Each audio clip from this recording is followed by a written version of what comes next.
Today I'm at Teesside Autodrome, where the Speed of Sight charity is making people's dreams a reality.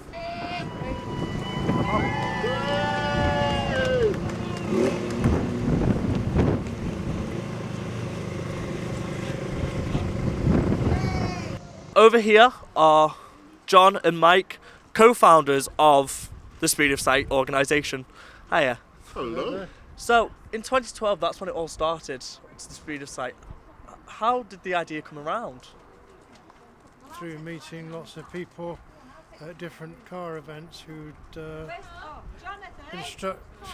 been struck down with disability through accident or illness, and the consequences of that disability that they were suffering from meant they had to relinquish their driver's license. And while they're trying to recover and recuperate and find a new way to live, the constant message I was hearing was that they missed driving the most. So it started me to think about how I could get them behind the wheel again. And from those ideas, this is where we are today. So, obviously, the company started in 2012.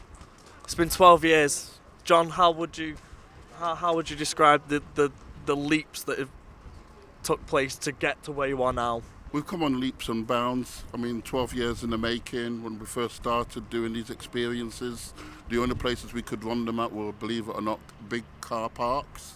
We wouldn't actually allow any access to racing circuits because the concept was that new. The concept of having blind and disabled people of all abilities drive cars, especially racing cars, was something that the world had never seen or heard of before. And I'm now proud to say that 12 years later, we've got 7 racing cars. We've been to some of the most glamorous circuits in the UK, and we have lots of racing circuit partners that invite us back because what they know, we provide driving experiences for people who used to be able to drive but can't now, or for people like Mike, who was born blind, who always had the ambition to drive, and now they can race a racing car on a beautiful racing circuit. What could be better?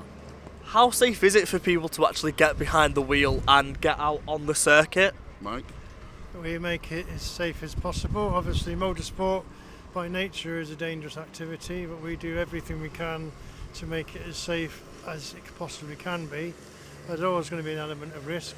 We make it as possible we can be, but whilst at the same time we're making it very safe, we still maintain to make it extremely exciting and exhilarating. Lovely. I've seen that there was 2 new cars out on the racetrack. Do you want to tell us a bit more about that?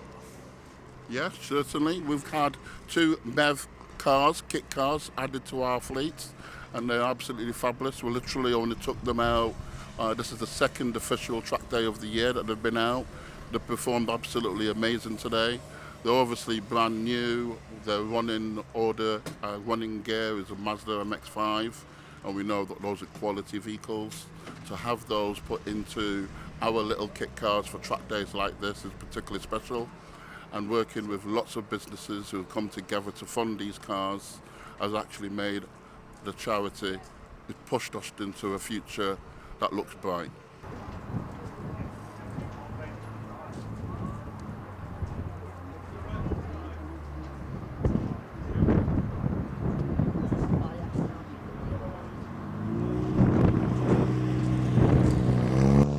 This is Stanton.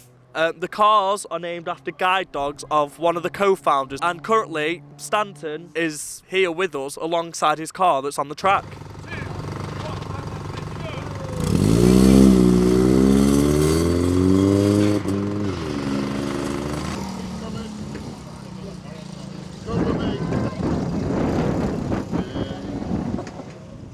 Sander, what is your role at the Speed of Sight? Anything they need me to be. Literally, anything they need me to be. I run up and down the pit lane. I sometimes escort people to and from vehicles. And today I decided to be a marshal. And how did that go? What is the role of a marshal? It is a very important role of keeping things on track and monitoring the cars. So if there's an incident on track, we can tell the chief. We can tell the chief marshal, and he'll let everyone know, and send either the recovery car out, and the medical officer to anything, or if there's just debris or any mess on the track. So there's a lot of safety measures that go into making sure that participants Yes. and ADIs are safe on the track. Yes. And it's a vital role for you to play in terms of keeping everyone safe on the track. Yes.